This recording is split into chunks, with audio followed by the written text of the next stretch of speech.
Hi everybody, Mike Fifer.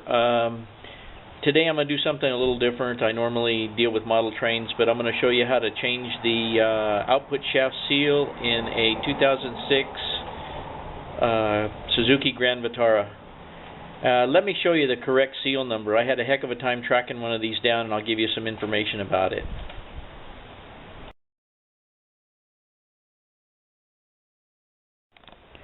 Okay guys, this is the correct seal. It's a 29283-66J30 Suzuki part. Not available anywhere else on the planet. Nobody has it. Napa, nobody has it. I don't care where you go, nobody will have it. They'll try and match it up, but nobody's got it. Anyway, it'll be through a Suzuki dealer. A lot of Suzuki dealers are not carrying this part, so if you think you're going to need one of these, you better order one way in advance. I had two different dealers try and sell me the correct, what they said was the correct part, which actually was a pinion seal, and that's not what I was looking for. And I know this is the right one because I took the car apart, took the seal out, checked the numbers on the seal, waited for the seal, it didn't come, had to put the car back together, take it back outside. So today we're going to put in the right seal. So let's get with it.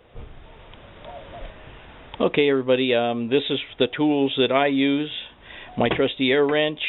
I have an adapter to a 1/4 inch because I don't have any 1/2 inch 17 millimeter sockets. I have a swivel and a 17 millimeter deep socket. I have an extension. I have two 17 millimeter wrenches, probably not necessary, but these are to use on the nuts on the drive shaft. This big screwdriver to pop the seal out, and I have a rubber hammer to put the seal back in. Probably not the optimum thing, but I don't have a seal driver, so that's what we're going to do, and I've gotten it in and out of there already once with that. So let's get started. Okay everybody. The first thing we're going to do is we're going to remove these 4 bolts that hold the rear of the drive shaft. Before we take them all the way out though, I want to show you something up here at the front. Okay, what I wanted to show you up here at the front is before we loosen the back end and we take the shaft out, put a reference mark here between this splash cap, I don't know, that's what I call it, and the transmission housing or the transfer case housing itself, so that you know when you put the drive shaft back in that you're going to put it in on the same splines you took it out of, and that way you can get the bolts in the proper place in case you need to retain the balance of the drive shaft. Okay, with the bolts out of the back of the drive shaft, this might be a little bit tricky. I'm going to try and pull this back. You can see that the drive shaft will drop down. And now I'm going to move up here, lay the end of the drive shaft on the garage floor, and we're just going to pull this guy out. And you can see how it comes out. And we're just going to slide it back here, out of the way. And then if I kind of crappy camera work trying to do this and hold everything at the same time. But now you can see the seal that's leaking here. Now we're going to pop that out with a screwdriver. Well, I'm going to pop it out with a screwdriver. You can pop it out with whatever makes you comfortable.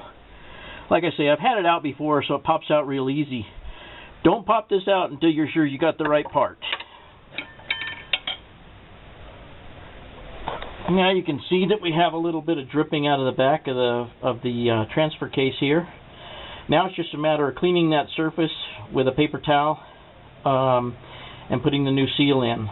I probably won't be able to videotape tapping the new seal in because I don't have a little tripod under here, but I'll show you a picture of it once it's in. Okay, here's the new seal in place. One thing that you'll probably notice is that the seal that I took out wasn't pushed all the way in because I didn't want to have a hard time getting it out, and all I was doing was moving it out to the driveway. What I did is I started the seal with the rubber hammer and then just gently went around and around it with the long extension that I had until it was seated in the base. You won't have any trouble getting the drive shaft back in here because there's lubricant in between the two surfaces of the seal. But this is the seal once it's in, the new seal once it's installed in there. Now we're going to put the drive shaft back in the reverse order that we took it out.